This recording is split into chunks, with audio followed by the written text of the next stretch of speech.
Vitamins are considered super products. They supposedly make us more powerful, more vital and more beautiful. They are even supposed to protect us from diseases. The health industry has long since discovered the value of vitamins. Artificial vitamins, highly concentrated as pills, have become real blockbusters.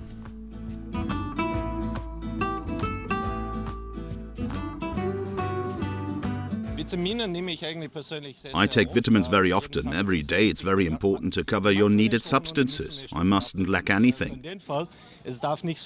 As soon as you have a deficiency, you notice immediately concerning your health and your appearance as well. I do lots of sport and travel a lot. And I think that this irregular and heavy strain can be compensated by taking vitamins. First of all, I take vitamin C from the pharmacy if I feel a bit sick. Then I take a high dosage of 1 milligram over 6 hours. And then I usually feel well again because it's a boost for the immune system. I take a dietary supplement because I'm vegetarian, and my dad bought it. 2/3 of the people in the country take vitamin supplements and effervescent tablets. Every year we spend ever more money on dietary supplements, a market worth billions. Does that make sense? Do we really need them? Do we suffer from a vitamin deficiency? Questions that polarize the experts. Time and again, vitamins are said to have miraculous effects, which ultimately turn out to be myths.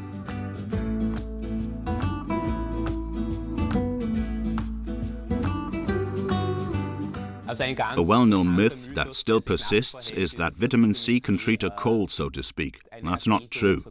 That's been disproven in studies. If you have a cold and you take vitamin C supplements, it's of no use. It is always the question in lectures, what are good sources of vitamin C? The rosehip, berries and citrus fruits come to mind. Around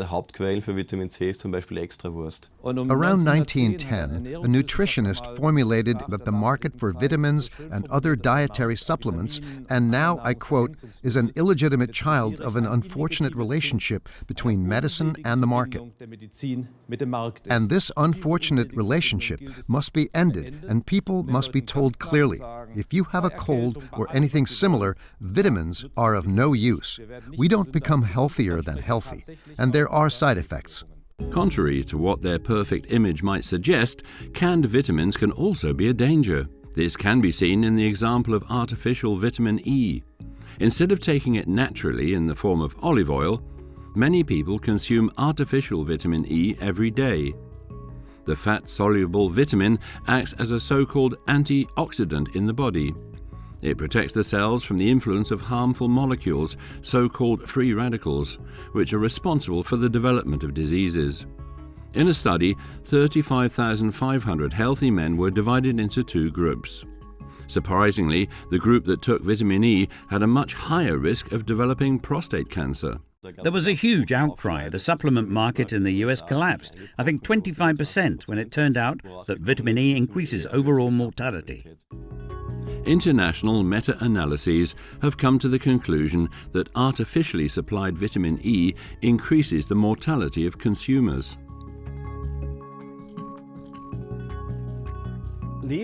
Lifelong intake of vitamin E pills has a negative effect. So there are certain forms of cancer that increase. It is not recommended to take vitamin E as a supplement. In certain situations, the additional intake of vitamins is useful. When there is a deficiency, or when it's consciously accepted, as is the case with vegetarians and vegans. For example, they should supplement vitamin B, which is mainly contained in meat.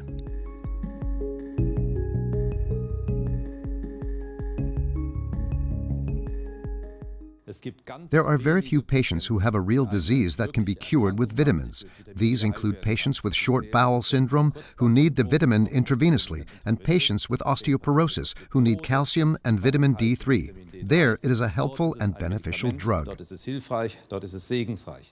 There are 13 different vitamins, fat-soluble ones like A and E, which are stored in the body for a long time, and water-soluble ones like vitamin C, which are quickly excreted again. They take over vital functions such as bone formation and the transport of iron into the blood. Our body is not able to produce them as needed, therefore we have to take them in with our food. The word vitamin has a little halo. It suggests that we can live healthier and longer. That's not true. It is a betrayal of our good faith. And if it is of no use, the question naturally arises, does it have side effects?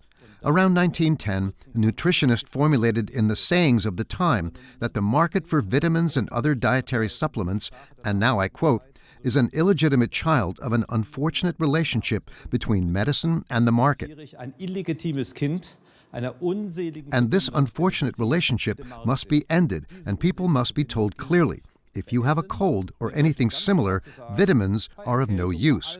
We don't become healthier than healthy, and there are side effects. But there are situations where vitamins can save lives. Let's look at the history of the most popular supplement, the history of vitamin C. On his voyages of discovery in the 18th century, the British sailor James Cook was the first to use the healing properties of vitamin C. Until that time, numerous sailors had been suffering from the vitamin C deficiency disease scurvy. Their teeth began to rot, they became tired and weak, and many, sometimes 3/4 of the crew, lost their lives. James Cook made sure that his sailors were free of this often fatal disease with fresh citrus fruits and a daily portion of sauerkraut.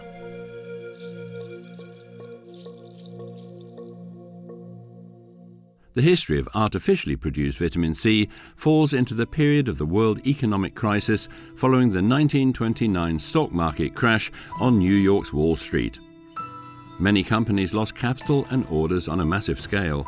They had to dismiss tens of thousands of people. The pharmaceutical company Hoffmann La Roche in Basel was also affected. It was desperately looking for a product that could make money again. In April 1933, the chemist and later Nobel Prize winner Thaddeus Reichstein and his colleagues succeeded in artificially producing vitamin C for the first time. He offered Roche the new synthesis process to be able to produce artificial vitamin C on a large scale. I think if it had been a different time, they wouldn't have tried out this synthesis, because if you look at these protocols, how they first dealt with this synthesis, the interest was very small, and the hope that it could make a lot of money was very small. Although the intake of vitamins was already en vogue in the Western world at the time, everyone wanted to be more powerful, there was still little need for the artificial vitamin C. But under the economic pressure of the 1930s, Roche agreed to give it a try. They were scared and had to do something. You can really feel it in these reports. They just had to do something. They couldn't just sit there and wait. They had to try something, to risk something. And in this case, of course, it was very practical for them in terms of Thaddeus Reichstein's offer, because they could say that they only pay for the synthesis once they produced and sold something. In this sense, they didn't take any risk at all. But Thaddeus Reichstein also misjudged the possibilities of this synthesis. He didn't say, otherwise I'll go to another company, but he said, yes, let's have a look. Of course, he didn't assume that it would be a million or rather billion-dollar business.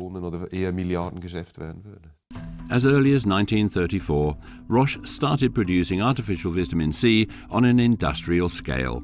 The new miracle cure soon sold like hotcakes in neighbouring Nazi Germany. Soldiers and athletes were to show everyone that vitamin C could massively improve performance. The vitamin was no longer a remedy taken by the sick, but was then taken especially by healthy people to make them stronger, faster and more vital. Wherever greater physical performance was required, according to the Roche advertising of the time, like among soldiers in labour camps and among sportsmen of all kinds, an optimal vitamin C intake was essential. The background was the obsession with this healthy people's body.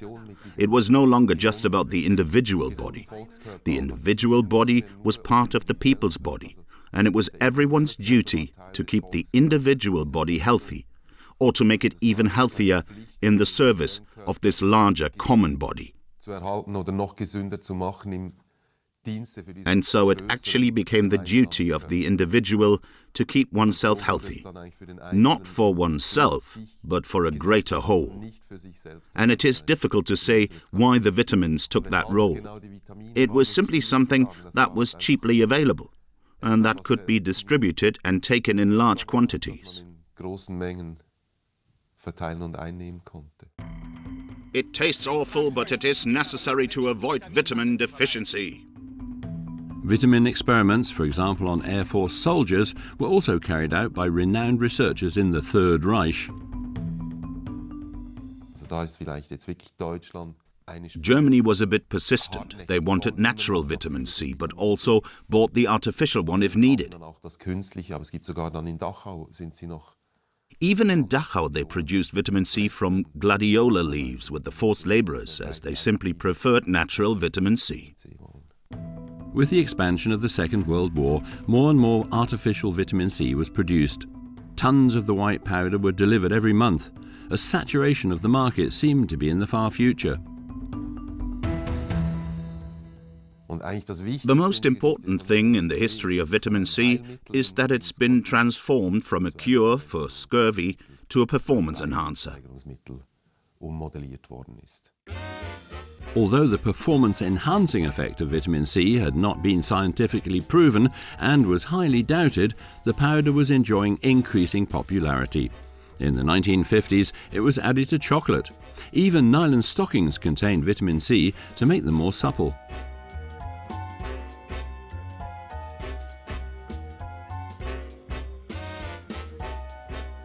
There was a real vitaminization of society. Of course, cigarettes also contained vitamin C. Countless products contained vitamin C.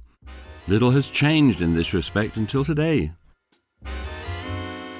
Vitamin C is healthy by definition.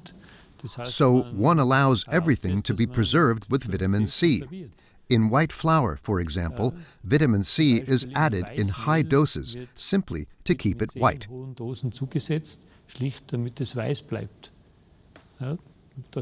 And nobody asks whether this can have side effects that can lead to diarrhea and all sorts of things.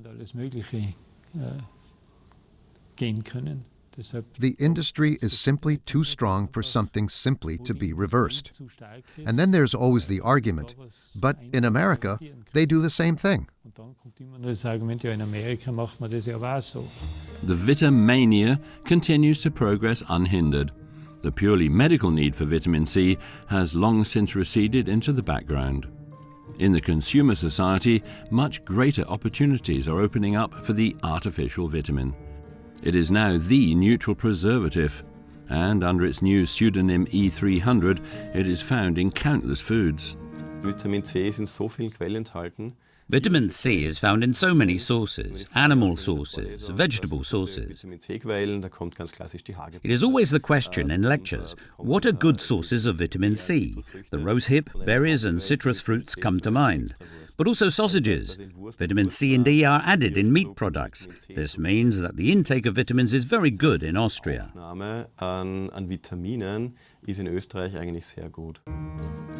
Vitamin C is also known as the anti-cold vitamin. It is contained in numerous remedies and medicines for cold symptoms, which are taken by millions of people every day. However, this effect cannot be proven in any scientific study. This is the conclusion of experts from the Cochrane Group, a global network of researchers and doctors who are dedicated to reviewing, creating and sharing clean medical data and studies.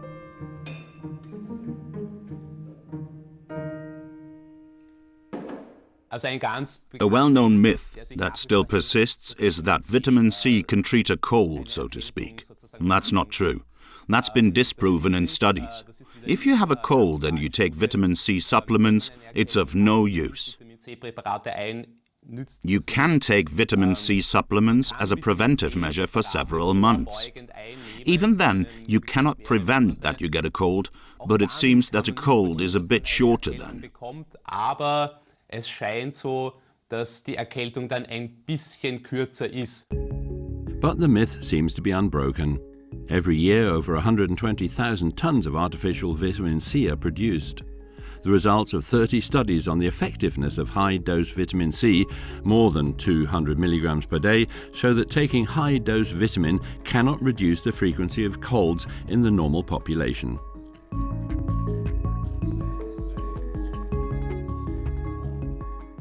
These are intervention studies of the best kind, which prove that vitamins do not work. There only are correlation studies that show, for example, that vitamin C is low in infections. And then the first misconception is that you think that if a value has changed, it must be bad. Maybe it's a protective mechanism of the body? No one's ever studied that. There are intervention studies on infections that show vitamin C is useless. So not only do we have a problem where one lab value doesn't mean someone's sick, we also have the second problem, that we do therapies that have been proven to be ineffective and then potentially harm people. Nobel Prize winner Linus Pauling, who died in 1994, saw things very differently. In the 1970s, he propagated the intake of megadoses of vitamin C for the prevention of influenza.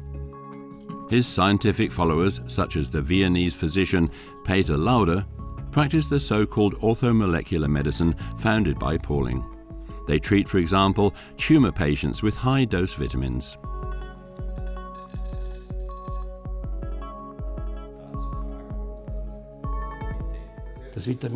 There is extensive scientific literature that shows high-dose infusions of about 7.5 grams of vitamin C has the following effect. When it gets into the blood, and you can only achieve such high doses with infusions, it has a cytotoxic effect in the tumor cell, because it produces hydrogen peroxide, and the tumor cell does not have these enzymes to detoxify the hydrogen peroxide. It has an antioxidant effect in the healthy cells, so they are not attacked. And the second important effect of these vitamin C infusions is that they can significantly reduce the toxicity of chemotherapy. So I see this as a useful addition to conventional treatment.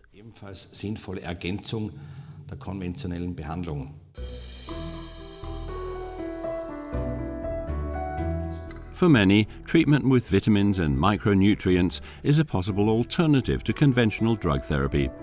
Also for psychological irritations.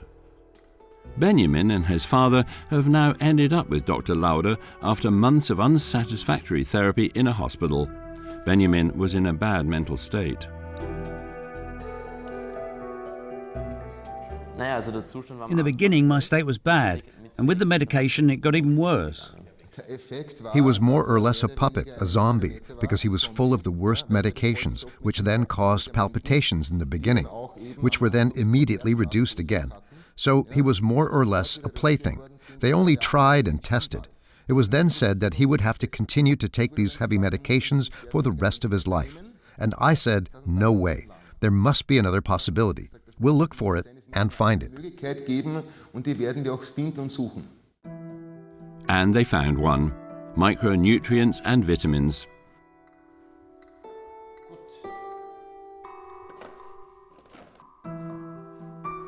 They are supposed to supplement the imbalance and deficit in Benjamin's body and improve his condition.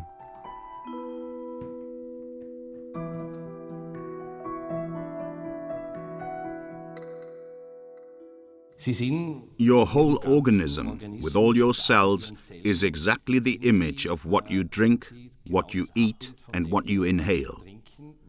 And if you think about it further, who would use rusty sheet metal, rusty nails, cardboard boxes in the car industry, where you want to build beautiful cars? They use the highest quality materials and the best tools to make a beautiful car.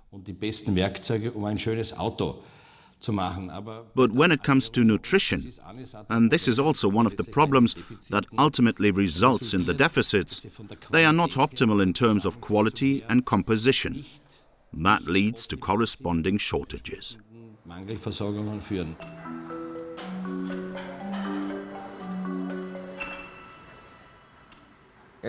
He's a normal teenager again who's finding his way in life. According to the doctors, this wasn't possible. They told him that he had to take these psychotropic drugs for the rest of his life. I can do sports. I feel better overall. I can focus better at school.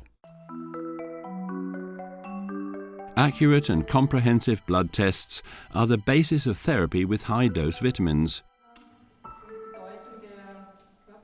This determines the need for micronutrients.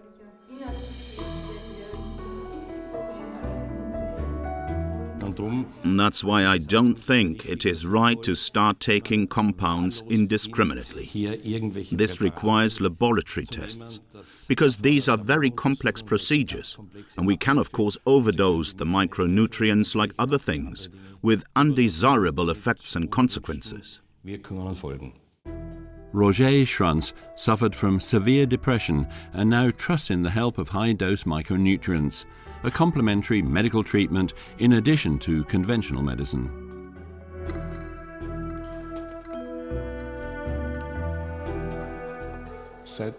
I've been taking these micronutrients for 8 to 9 weeks now, and in the course of this we have reduced the medication from 5 to 1, and now I feel much better.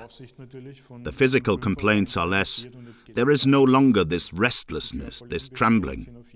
I had restlessness at times that I didn't know what to do next. I had to move constantly, walking up and down, and that's all gone now. And now I'm taking one single drug, and I'm feeling fine.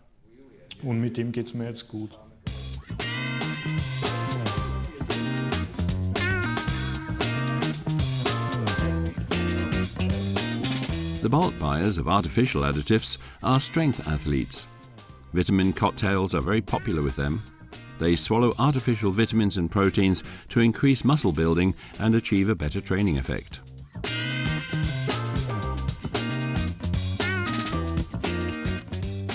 Because it just makes me feel more vital. Because I need it. I sweat it all out and I drink very little, so I just add it. It's a special brand called Alpha Man.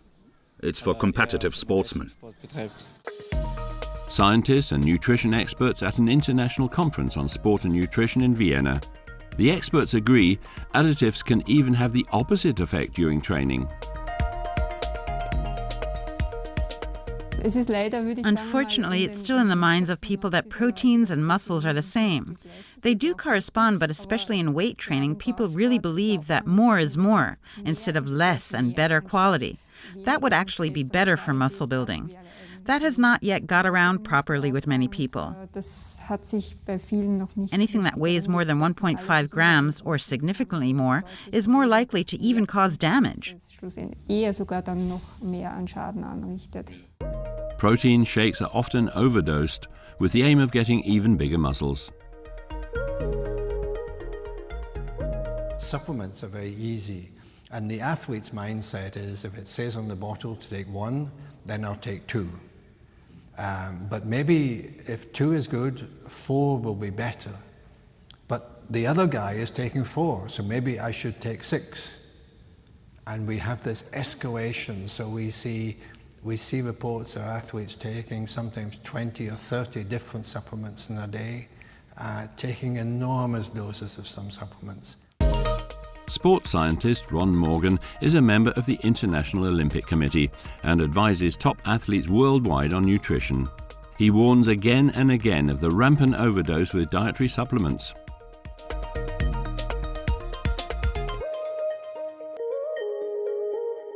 It might be dangerous. We're seeing some evidence emerging of risks coming from excessive use of dietary supplements. We know from epidemiological surveys that there's an increased risk of liver damage in people who've used large amounts of supplements for a long period of time. We know from only one survey, but it seems to be quite convincing, that people who've used muscle building, young men who've used muscle building supplements have an increased risk of testicular germ cell cancer. And of course, these harmful effects do not appear for many, many years. And by the time the effects are obvious, it's too late. You can't go back and say, I wish I hadn't taken those supplements 20 years ago. You can't reverse the process. Many athletes hope that antioxidants will improve their training effects. These additives are supposed to inhibit oxygen radicals, metabolic products that are produced in the athlete's body during training.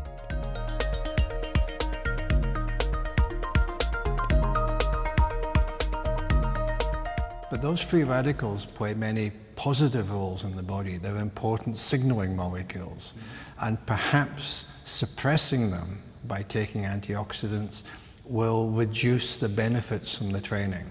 And we have to admit, as in many areas of debate, we simply don't have conclusive answers. But not only athletes, less active people too like to take vitamin cocktails. And they are who the industry especially has in mind. There's the idea now of creating the activity pill for these people. The pharmaceutical industry would like to create that, just like the vitamin pills, but as a training pill to give to the inactive one. That would be a huge market, because inactivity is flourishing. But it can't work 100%. Quite simply, training has such a comprehensive effect on the whole metabolic system. These mechanisms of action will never fit into a pill. Dr. Peter Ferdinand has his surgery for orthomolecular medicine in Graz. He first made his own experiences with the combination of vitamins and trace elements 24 years ago.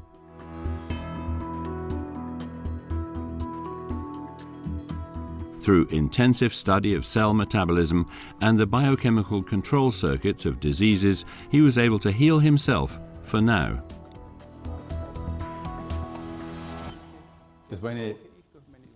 Here is what happened to me. When you build a house, you are more likely to ignore it. At that time, I was already working in the clinic. Weeks later, I got a heart muscle inflammation with rhythm disturbances, and the medication didn't help. The state of my heart got worse. And in the end, we were told that they had to register me for transplantation and that there was a danger as the medication didn't work. At that time, I discovered a book written by a certain Mr. Burgerstein, in which it said that if my heart muscle dilated and so on, I should take certain nutrients, which I did. And in half a year, completely concentrated, I recompensated and was back on track. And that's when the clinic was amazed that with these nutrients, Q10, magnesium, B vitamins, lecithin and fatty acids, the cell membrane got more stable. It did something to the heart. And so far, I still have to take it. If I don't take it, I'll have the same arrhythmia I had 24 years ago. His heart has regenerated. Dr. Ferdinand was able to normalize the ejection fraction of the heart with micronutrients. The so-called EF, or ejection fraction, was only 21%, and I should have had at least 79, and that has completely compensated itself. When I'm trained, I can climb any 4,000-meter mountain.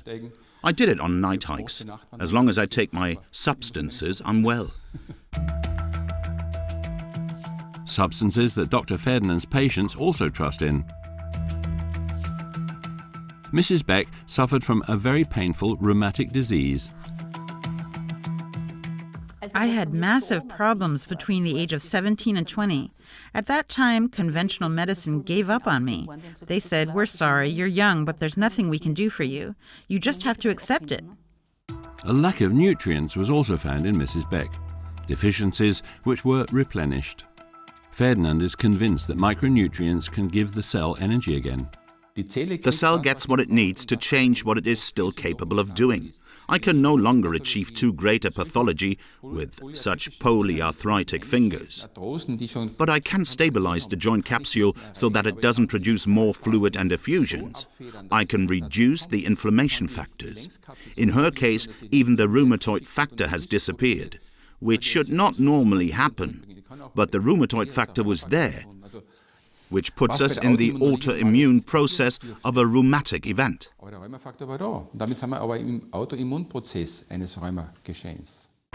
The rheumatic symptoms and pain are gone. Doubters say it was not rheumatism, explains Ferdinand. The findings speak against it. I can sleep through the night again. I don't wake up at night because of the pain. I'm more mobile. The swelling in the joints goes down. So I feel good all round, and above all, pain-free. Many are still convinced of the benefits of artificial vitamins. The doubters still get scientific support. It all started 20 years ago when a Finnish study was supposed to prove that regular intake of beta-carotene, which is converted to vitamin A in the body, would be beneficial for smokers. This was a finding that really shook the experts. When the results of the Finnish smoking study were published, many people were shocked because there were many supporters of the theory that radicals cause cancer and that the best cancer protection is to take up a radical scavenger in large quantities. dass Radikale Krebs auslösen und dass der beste Krebsschutz darin besteht, an Radikalfänger. But in truth, there was a dramatic increase in the risk of lung cancer in these test smokers, and experts didn't believe it. A follow-up study was immediately started in America, which was then stopped early for ethical reasons. Man hat gleich eine Nachfolgestudie in Amerika gestartet. This study also proved that there is an increased incidence of lung cancer. Das wiederum belegt, dass es also zu erhöhten Lungenkrebsinzidenzen kommt. It would have been irresponsible to continue giving vitamin supplements to the thousands of study participants between 50 and 69 years of age. The incidence of lung cancer had skyrocketed dramatically among vitamin users. The substance advertised as a smoking vitamin has proved to be very harmful. Dann ist man draufgekommen mit den Jahren. Over the years, it was discovered that high-dose supplementation does not have any positive effects, mainly because certain risk groups are more or less included in the studies. Mehr oder weniger berücksichtigt in den Studien.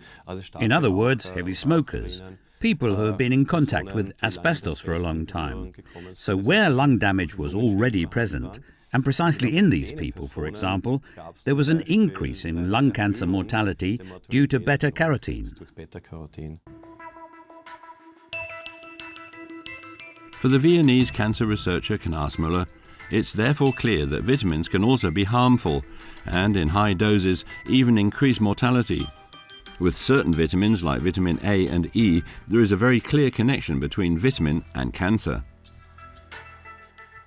It seems to be the case that when there's oxygen stress, which is typical for smokers, but not only for smokers, the beta-carotene is broken down into reactive molecules, and these damage the genetic material and thereby trigger cancer. At present, this has only been proven at cellular level, not directly in humans, but it's quite a plausible explanation.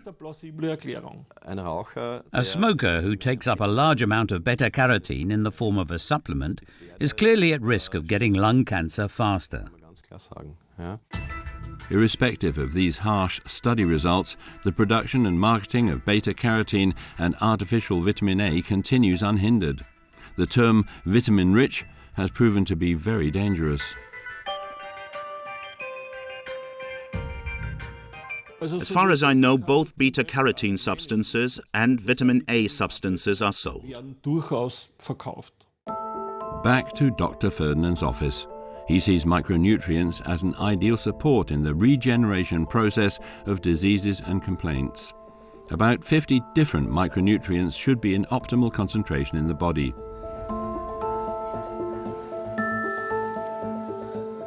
They are determined by blood analyses.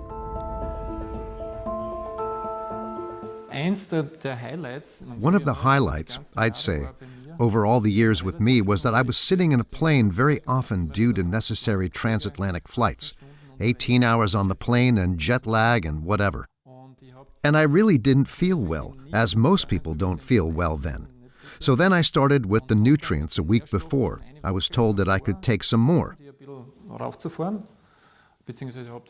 During the flight, I also took various vitamins, and compared to my colleagues who were with me, they were all done for after 18 hours. They couldn't even hold the cutlery properly anymore. They were really exhausted. And I felt in top shape. And they all said, "Please, what are you taking? What are you doing? Are you taking drugs or whatever?" Well, I felt much better than the rest of the people, and that was the crucial point for me, where I said that it helps really well. Micronutrients are supposed to supplement our food, highly concentrated. We get too little from normal food. If you look at what's on offer in supermarkets, I think you can assume that what you need is no longer in these foods. And you could, of course, say, okay, I'll only eat organic and go to the very specific places where such food is offered. But I don't think that's feasible in practice. So you would really have to cook for yourself every day and grow everything organically and get all the food from farmers or whatever. I don't think that's feasible in practice. And so I'm very glad that you can take in the natural vitamins, etc., this way.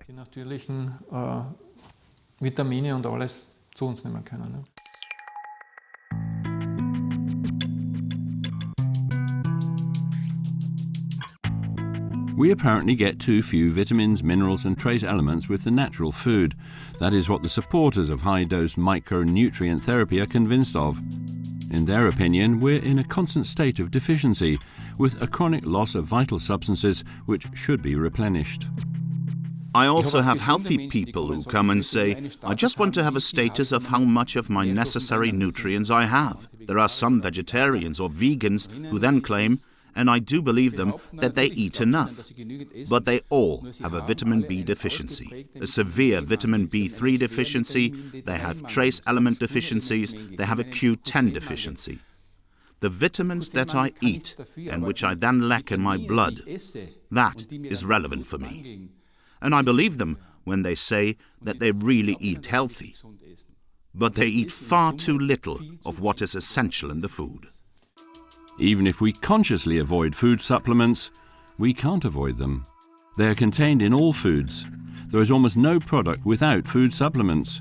Whether we like it or not, we are constantly supplied with so-called antioxidants, for example, in the form of preservatives.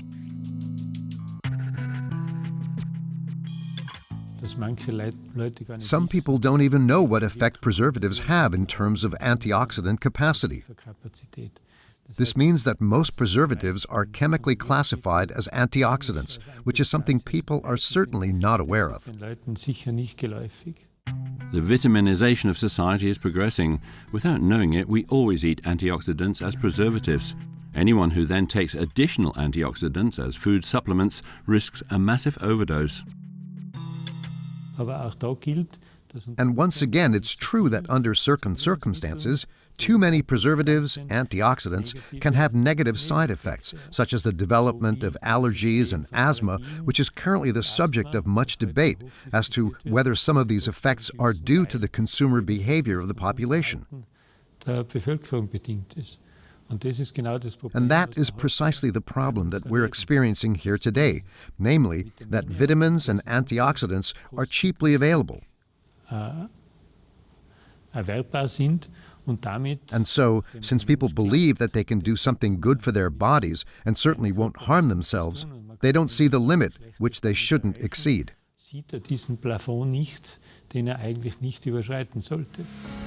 This is also the case with the new fashion vitamin, vitamin D. The food supplement industry promotes the artificial vitamin and advertises its regular intake to large sections of the population. I take vitamin D drops occasionally. I'm only planning to take vitamin D in the winter because we just don't get enough sun. I quit smoking and the pharmacist recommended vitamin D. The fat-soluble vitamin D is produced in the skin by UV light. It plays an essential role in bone formation. Vitamin D deficiency particularly affects older people. With the elderly, I would say that vitamin D should be supplemented permanently, because old people, especially if they're osteoporotic and are in nursing homes already, they no longer have the ability to synthesize vitamin D through sun exposure. In food, vitamin D is found mainly in fatty fish and caviar. In addition to food, healthy people do not need vitamin D.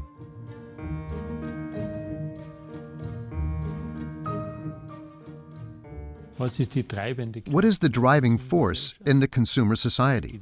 The profit to be made when you achieve commercial success. Vitamin D itself is very cheap. It costs almost nothing.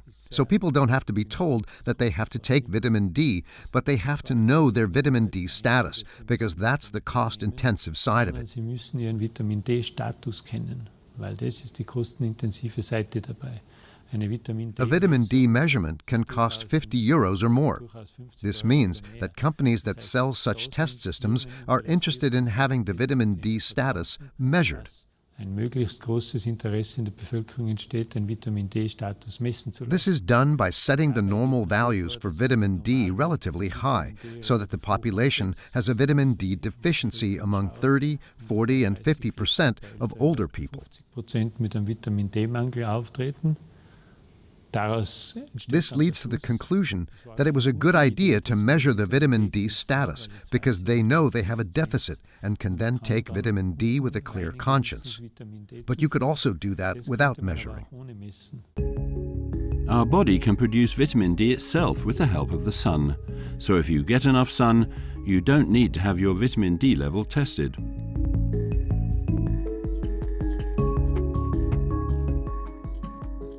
An article about the unfortunate misidentification of vitamin D has just been published this morning with essays that measure inactive metabolites, thereby suggesting a vitamin D deficiency that does not exist at all. Most people who get vitamin D today get it completely unnecessarily.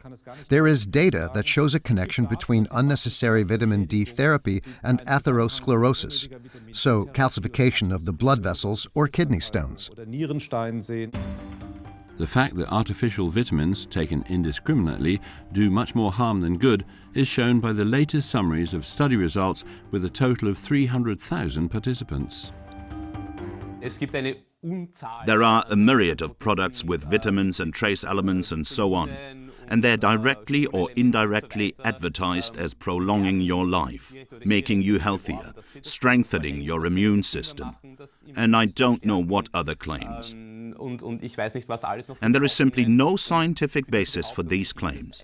Vitamin supplements can't prolong life. Das ist so nicht. Multivitaminpräparate können das Leben nicht verlängern. Since artificial vitamins are considered foods by lawmakers, no proof of efficacy needs to be provided. It's a marketing ploy that regularly drives us to the stores. We have to ask ourselves, why are we so gullible that every few years we're willing to spend a lot of money on things that are proven not to work and probably even have side effects? But the dietary supplement business is booming. More than ever, artificial vitamins are being produced and sold. Profits are rising, while the effect is not proven.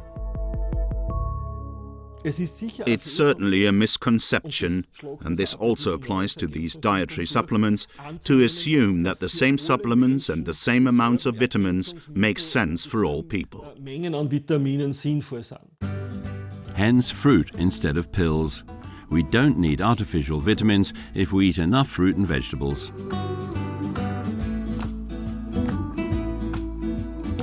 The people who might benefit from supplements generally don't take them, and the people who take supplements generally don't need them. Artificial vitamins are part of a huge marketing machine. A healthy diet should suffice. An average healthy person does not need dietary supplements because a balanced diet nowadays with lots of fruit, vegetables, and secondary substances is sufficient to ensure the vitamin and mineral supply.